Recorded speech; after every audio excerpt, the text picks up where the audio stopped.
ঘড়িতে তখন সকাল 5:30 মতন বাজে। আমার কিন্তু ছেলের স্কুলের টিফিন বানানো কমপ্লিট হয়ে গেল। আজকে স্কুলের টিফিনে ওকে বানিয়ে দিলাম দুধ সুজি। আসলে ও দুধ সুজিটা খেতে ভীষণ ভালোবাসে। আগের দিনও নিয়ে গেছিলো, আমাকে বাড়ি এসে বলেছে মামাম এরকম সুজি আমাকে রোজ রোজ বানিয়ে দেবে, তাই আজকেও বানালাম। আর নিচের বাটিতে রয়েছে ওই কয়েক রকমের ড্রাই ফ্রুটস, একটা কলা আর একটু আপেল দিয়ে আর কি পেস্ট করে ছাতু বানানো। তো সেই ছাতুটাই আমি ওকে এখন সকালে খাইয়ে পাঠাচ্ছি, কারণ এখন ওদের স্কুল 6:15-র মধ্যে পৌঁছে যেতে হয়। যখন 7:30 থেকে স্কুল ছিল তখন ওকে আমি খিচুড়ি বা সেদ্ধ ভাত খাইয়েই পাঠাতাম, আর এত সকাল বলে এখন ওই ছাতুটাই খাওয়াচ্ছি ফ্রুটস দিয়ে। অত সকালে বাচ্চাদের তুলে ফ্রেশ করিয়ে রেডি করানো যে কী ঝামেলার, সেটা যেসব বাবা মারা রেডি করে তারা প্রত্যেকেই জানে কতটা মানে কষ্ট হয় ব্যাপারটা। আসলে নিজেদেরই ঘুম থেকে উঠতে ইচ্ছে করে না, আর বাচ্চাদের কথা কি বলবো বলো। রাতের দিকে ওরাও তাড়াতাড়ি ঘুমোতে চায় না, ঘুম ধরে না, তো খেলাধুলায় ব্যস্ত থাকে, তো সেই জন্য রাতেও ঘুমোতে লেট হয়ে যায়, সকালে উঠতে ওদের খুব কষ্ট হয়। যাই হোক, এদিকে টিফিন রেডি করে এবার আমি নিজে রেডি হয়ে নেব, কারণ আজকে আমি যাব ওকে স্কুলে দিতে, কারণ ওদের আজকে এক্সাম। আর আজকে স্কুল হয়ে ওদের স্কুল ছুটি পড়ে যাবে, মানে একটা এক্সাম হয়ে স্কুলটা ছুটি পড়ে যাবে আর কি।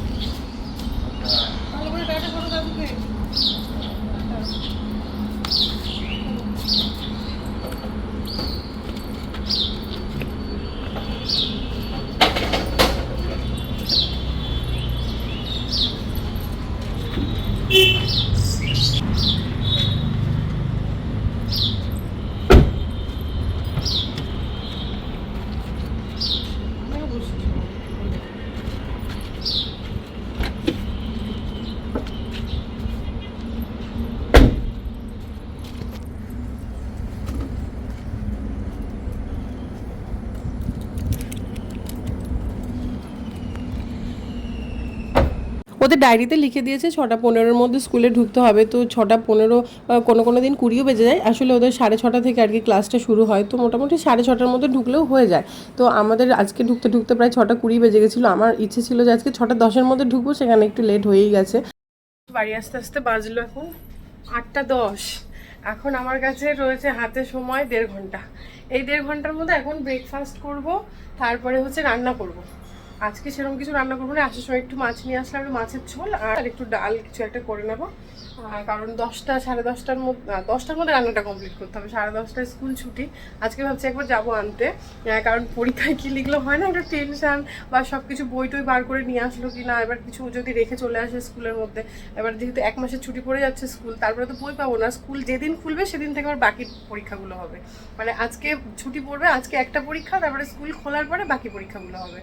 তো সেই জন্য বই টই ফেলে আসলো কিনা, কপি ফেলে আসলো কিনা একবার আর কি ঢুকে দেখবো, মানে ব্যাগটা খুলে দেখবো। তো এই জন্যই আজকে স্কুলে আমাকে যেতেই হবে। আর প্রদীপ তো এইসব কিছু দেখে না, তখন আমাকে চট করে রান্না করে নিতে হবে। এগুলো গোছগাছ করে, আর ড্রেসটা চেঞ্জ করবো না, এরপরে আজকে রান্না করি, একবারে স্কুল থেকে এসে চেঞ্জ করে নেবো। এগুলো নিয়ে আসলাম বাজার থেকে, শসা নিলাম, বরবটি, টমেটো, 2টা আম নিয়েছি। দেখি আম ডাল করবো না বরবটি দিয়ে ডাল করবো সেটা বুঝতে পারছি না। আর এখানে নিয়েছি একটুখানি ভোলা মাছ আছে, সামুদ্রিক মাছ। কমলা আসুক, মাছটা ধুয়ে দেবে। বিছানাপত্র কিচ্ছু গোছানো হয়নি, এগুলো এখন সব গোছাতে হবে। কেন ও ইয়ে হয়ে গেছে, বেঁকে গেছে না? সকালে আমার হাতে দেখলাম বেঁকে গেল। তুমি তাহলে এখন কি খাবে? ড্রাই ফ্রুটস খাবে তো? 2টো রাখছি। আর সুজি খাবে না ছাতু শরবত খাবে? তাহলে এবারে শশা কাটি আর একটু অন্য ফল কাটি, এগুলো সব গুছিয়ে টুচিয়ে ফটাফট করে নিই। অন্য কিছু একটু এলোমেলো থাকলেও দেখবে অতটা খারাপ লাগে না, কিন্তু বিছানা যদি এলোমেলো থাকে কীরকম একটা জঙ্গল ফিল হয়। আমার তো মানে সে কীরকম একটা ইরিটেশন হতে থাকে বিছানা অগোছালো থাকলে, কিন্তু সেই বিছানা অগোছালো এখন থাকেই। এখন আর কি সেই আগের মতন গোছানো থাকে বলো? আর খেলনা যে এখন এক সাইডে গুছিয়ে রাখলাম, একটু পরে বাড়ি আসার পরে পুরো বিছানা হয়ে যাবে, কিছু করার থাকে না। বাচ্চা থাকলে এগুলো হবেই। তারপরে একটু ঝেড়ে টেড়ে রাখলে তাও একটু ফ্রেশ লাগে। আর এইদিকে বিছানা গুছিয়ে আমি চলে গেলাম চট করে রান্নার জায়গায়। দেখো খাবারের রুটিন চেঞ্জ।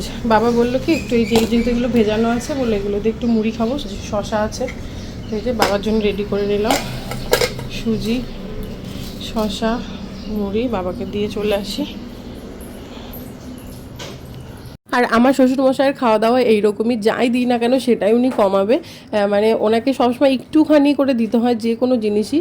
উনি শুধু একটু মাছ মাংসটা ভালোবাসে, সেটা ওই 1 পিস মাছ নাহলে 2 পিস মাংস, মানে এরকম প্রচুর এক গাদা খায় ওরকম না। মানে ফল টল তো খেতেই চায় না। যাই হোক, ওই যে একটু দিয়েছি সুজিটা আমাকে আবার পুরো ফেরত দিয়ে দিল, যে এতটা একটুখানি রেখেছে 1 চামচ মতন, শুধু মুড়িটা খাবে আর ওই শশাটুকু খাবে, বাস এই হচ্ছে বাবার সকালবেলায় খাবার। ওই জন্য আমি দেওয়ার সময় কম করে দিই, তারপরেও তার থেকে আমাকে কমাতে হয়। তো বাবাকে খেতে দিয়ে এসে আবার নিজেদের খাবারটাও রেডি করে নিলাম।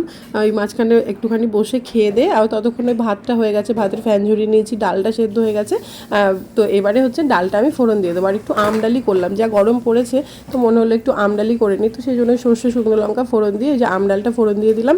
আর আমি তো এরকমভাবেই ডাল করি, যে বাটিতে ডাল সেদ্ধ করি এবার ফোড়ন দিয়ে সেই বাটিতেই ঢেলে দিই, কারণ ফোড়নের পরে ডালটা একটু বেশি সময় ফোটাতে হয়, ওই যে কড়াইটা এনগেজ থাকে না, কড়াইয়ে তাহলে আমি আবার অন্য রান্নাগুলো পটপট করে নিতে পারি। ওই কড়াই আবার একটুখানি তেল আর কালো জিরে দিয়ে একটু কাঁচা লঙ্কা ফোড়ন দিয়ে দিলাম বরবটি আর আলু। তো এই বরবটি আলু ভাজা করব আর টক ডাল, এই হচ্ছে আর কি নিরামিষ মেনু। আর তার সঙ্গে মাছ আছে আলাদা। আর বাটি থেকে কড়াইয়ে তেল দেওয়া দেখে অনেকেই ভাবতে পারে বাবা বাটি থেকে ওরকমভাবে তেল দিচ্ছে কেন, বোতল টোতল নেই। তো আমি যে আর কি ওই একটা ক্যান মতন আছে যেটার মধ্যে সর্ষের তেল সাদা তেল রাখি, তো সর্ষের তেলটা শেষ হয়ে গেছিলো বলে আমি সকালবেলায় ওটা নামিয়ে দিয়েছি বাসন মাজার জায়গায়। তো এবার ওটাকে বাসন মেজে এনে ওটাকে রোদে দিয়ে শুকাতে হবে, তারপরে তো তেল ঢালতে হবে, আর আমার রান্নাটা সকাল সকাল করে নিতে হবে বলে এবার তেলটা আমার এখনই দরকার। তো সেই জন্য আমি তেলের প্যাকেটটা কেটে বাটিতেই ঢেলে নিয়েছি, নিয়ে ওখান থেকে ব্যবহার করছি। তারপরে ওই তেলের জায়গাটা শুকিয়ে গেলে সেটার মধ্যে ঢেলে নেবো, তো সেই জন্যই আমি বাটি থেকে দিচ্ছি। আমার নিজেরই ভিডিওটা এডিট করতে গিয়ে কিরকম অদ্ভুত লাগছে দেখতে, যে বাটি থেকে তেল দিচ্ছি, ওই জন্য আরেকবার ব্যাপারটাকে বলে দিলাম। আর এদিকে দেখো মাছের এই যে বললাম একটা পেঁয়াজ দিয়েছি, বেশি দিইনি, টমেটো একটুখানি ওই আদা আর 2 কোয়া রসুন দিয়েছি, মানে বেশি পেঁয়াজ রসুন দিলে আবার ভালো লাগে না, মানে সুন্দর করে মশলাটা কষিয়ে দেখো দিয়ে দিলাম। এইভাবে কিন্তু ভালো লাগে। আর শীতকাল হলে একটু ওপর থেকে ধনেপাতা দিলে আরও একটু ভালো লাগে। আর এই ভোলা মাছ ভেটকি মাছ এগুলো দেখবে শীতকালে একটু বেশি টেস্টি হয় আমার মনে হয় জানো। তো যাই হোক, আমার রান্না এখনো হয়নি, প্রদীপ কিন্তু আমাকে তাড়া দিচ্ছে। 10:30টায় ছুটি, 10:05 বেজে গেছে, আর আমি এখনো মাছের ঝোলটা অফ করতে পারিনি। মানে একদম ভালো করে জাল না হলে তো টেস্টটা আসবে না। আর এদিকে সব রান্না হয়ে গেছে, এখন ঢাকা দিয়ে গ্যাসটা অফ করে দিয়ে বেরোবো, মানে একটু আর 2 মিনিট ফোটাবো। আমডাল ভাজা, মানে দুধ হয়েছে, আর এখানে আছে ভাত, এটা কি আছে গো, ও সুজিটা রয়েছে, আজকে সুজি খাওয়াই হয়নি, যে মুড়িটা মাখা হলো। তো যাই হোক, আগে তো নিয়ে আসি, আজকের থেকে 1 মাস রেস্ট।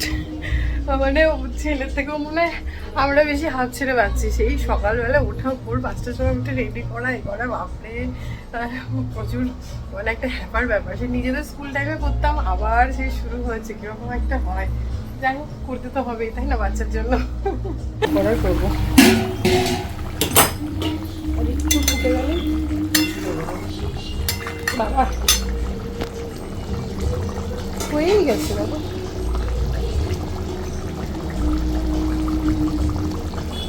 আসলে স্কুলে বাচ্চাগুলোকে ঢুকিয়ে দিয়ে আমরা বাইরে সব মা বাবারা একটুখানি গল্প টল্প করি, তো এই জন্যই ফিরতে লেট হয়। তারপর আসার সময় আবার একটু বাজারটা করে নিয়ে এসেছি, সেই জন্য আর একটু লেট হয়ে গেছে। যাই হোক, খুব অল্প সময়ের মধ্যে রান্নাটা কমপ্লিট করতে পেরেছি, এটাই যথেষ্ট।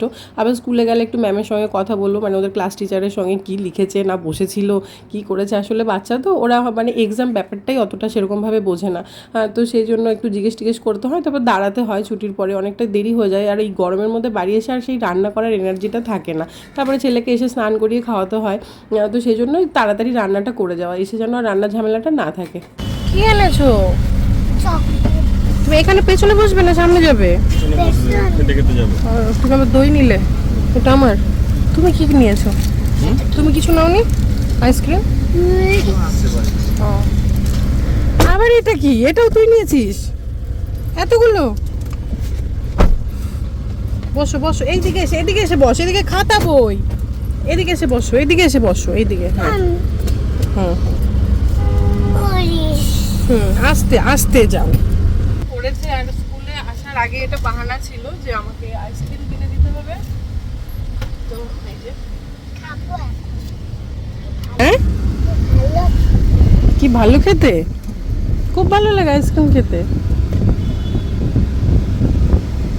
আবার হাতে লেগে যাবে তো, দাঁড়াও দিচ্ছি, ছাড়ি। এই দেখো গরমে অবস্থাটা দেখো, মানে এত গরম পড়েছে এই 2-3 দিন ধরে, সহ্য করা যাচ্ছে না, এত গরম। পুরো ঘেমে জল, ভেতরগুলো মানে জল গড়াচ্ছে, এত বাজে অবস্থা গরমে। তো যাই হোক, এখন হচ্ছে ওকে নিয়ে যাবো, হচ্ছে ওর পড়া আছে, আর মেন হচ্ছে আমার গানের ক্লাস আছে, কয়েকদিন তো যাওয়া হয় না, এই মানে শরীর খারাপ, তারপরে ওর এক্সাম, সব কিছু নিয়ে সপ্তাহে একদিন করেই ক্লাস হয়, তাও কামাই করি। তো এই যে এখন যাবো। আর এই যে ছেলে বসছে দুধ নিয়ে, দুধের গ্লাস নিয়ে, এবার ওর দুধটা খেতে কতক্ষণ লাগে, কখন থেকে এই নিয়ে চলছে যুদ্ধ। ঠান্ডা করে দাও, প্রথমে কাচের গ্লাস, তারপরে কাচের গ্লাস থেকে ঢেলে দাও রুপোর গ্লাসে, এখন রুপোর গ্লাস, মানে সব কিছু মিলে ওর এখনো দুধটা খাওয়া হচ্ছে না। করে সব কাজের আমার দেরি হয়। তাড়াতাড়ি বলেছি ঢকঢক করে খাও, তাড়াতাড়ি, খুব তাড়াতাড়ি। এই যে সব গুছিয়ে নিয়ে বসে রয়েছে, ওই যে জামা বার করা রয়েছে, এখন ওটা শুধু পরাবো, পরালেই হয়ে যাবে। তাড়াতাড়ি করো।